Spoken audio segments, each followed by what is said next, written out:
In August 2008, the Hornbach DIY and home improvement store chain once again stood out from the crowd, not by hard selling its products, but instead by appealing to the imagination of all do-it-yourselfers.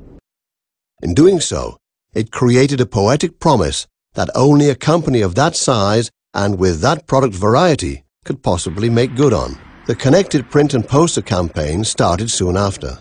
3 weeks later, Hornbach made boundless imagination a reality with a promotional project right in the cultural center of Berlin. Visitors to the so-called House of Imagination were greeted by the classic Hornbach slogan, "There is always a job to be done." The project involved turning an apartment building that had been abandoned for many years into a stage for balancing the line between utopia and reality. 12 international sound researchers, kitsch enthusiasts, interior designers and artists staged their own ideas in the standard living rooms provided. There were apartments that could only be smelled, and some that could only be heard. There were apartments showing that something special could be created with simple building materials, and fantasy rooms that were amazing and bizarre in equal measure.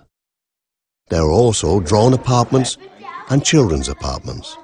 An art community even erected an East German prefabricated apartment within a pre-war period apartment building.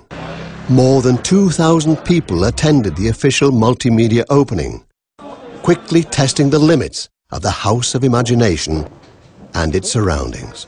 The event was announced and documented with a billboard ad campaign, as well as an internet site that regularly provided progress updates. An in-house newspaper served as a catalogue. In order to hold the interest of the city's population, the fourth floor was developed into a temporary music club next to an avant-garde restaurant that was sublet to members of the media. Events featured readings, experimental music and punk. The ensuing word of mouth led to continually increasing visitor numbers. Around 18,000 people took part in the campaign. The various media, including international press, created notable promotional proceeds compared to what had been spent. 5 small television spots were filmed for Hornbach on location in the House of Imagination, rounding off the Imagination Campaign 2008.